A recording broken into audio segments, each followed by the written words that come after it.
पूरी दुनिया में वोटिंग कैसे होती है? देश की जनता जिसे सबसे ज्यादा वोट देती है वो जीत जाता है, यही ना? तो फिर ऐसा क्यों है कि 2016 में हिलरी क्लिंटन को डोनाल्ड ट्रंप के मुकाबले करीब 28 लाख ज्यादा वोट पड़े, लेकिन सरकार बनी ट्रंप की? साल 2000 में भी डेमोक्रेट एल गोर को 5 लाख से ज्यादा वोट मिले, लेकिन राष्ट्रपति की कुर्सी पर बैठे Republican George W Bush. America में अब तक 5 राष्ट्रपति ऐसे हुए हैं जिन्हें जनता के वोट कम मिले, फिर भी वो जीत गए।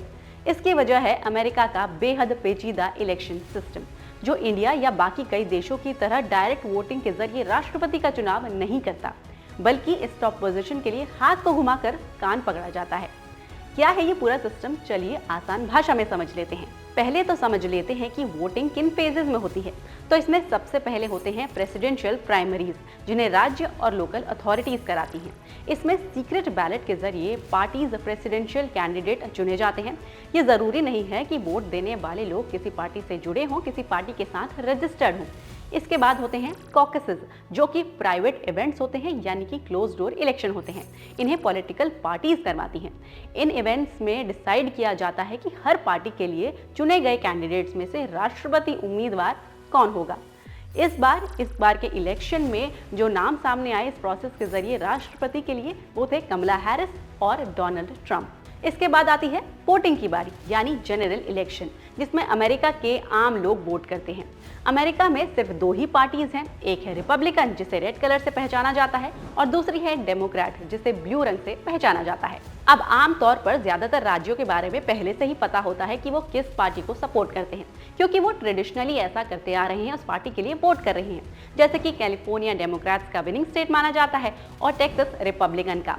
लेकिन कुछ ऐसे राज्य भी होते हैं जो किसी भी ओर जा सकते हैं, किसी भी पार्टी को वोट कर सकते हैं। ऐसे राज्यों को कहा जाता है स्विंग स्टेट्स, क्योंकि वो किसी झूले की तरह इस तरफ भी जा सकते हैं और उस तरफ भी। और इसीलिए जब प्रेसिडेंशियल कैंडिडेट्स कैंपेनिंग करते हैं तो वो इन स्विंग स्टेट्स पर फोकस करते हैं और इन्हीं स्टेट्स के राज्यों के जो लोग हैं उन्हें रिझाने की कोशिश करते हैं। मौजूदा इलेक्शन में 7 स्विंग स्टेट्स हैं। अब वोटिंग और कैंपेनिंग की पूरी भूमिका तो समझ ली, अब आते हैं मेन पेज पर, यानी कि पॉपुलर वोट्स और इलेक्टर वोट्स। तो अमेरिका में राष्ट्रपति सिर्फ पॉपुलर वोट्स के आधार पर तय नहीं होता। पॉपुलर वोट्स यानी कि कैंडिडेट को जनता की ओर से सीधे तौर पर मिले हुए वोट। अमेरिका में कुल 50 स्टेट्स हैं। इन सभी स्टेट्स का वेटेज अलग अलग होता है।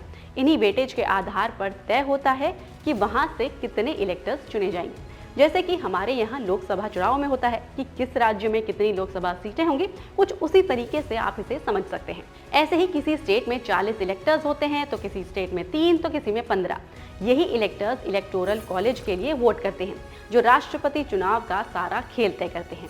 ये इलेक्टर्स अपने स्टेट के रिप्रेजेंटेटिव माने जाते हैं। अमेरिका में कुल 538 इलेक्टोरल वोट्स हैं और किसी भी कैंडिडेट को अगर प्रेसिडेंट बनना है तो 270 इलेक्टोरल वोट्स उनको मिलने ज़रूरी हैं। ये मेजॉरिटी मानी जाएगी। जब जनरल इलेक्शन में अमेरिकी वोट करते हैं तो वो ये चुन रहे होते हैं कि उनके प्रेसिडेंट और वाइस प्रेसिडेंट की जो चॉइस है, उनकी पसंद को रिप्रेजेंट कौन करेगा।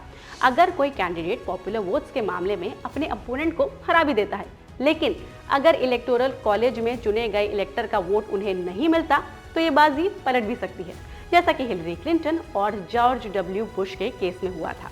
तो ये है पूरा जो अमेरिकन इलेक्टोरल सिस्टम है, इलेक्शन सिस्टम है, उसका सिंप्लीफाइड वर्जन। इस प्रोसेस के जरिए आपको क्या लगता है, इस बारी किसकी जीत होगी, कमला हैरिस या डोनाल्ड ट्रंप? ये हमें कमेंट करके बताएं। और आपके काम की ऐसी और जानकारी के लिए एनडीटीवी प्रॉफिट हिंदी को जरूर सब्सक्राइब करें।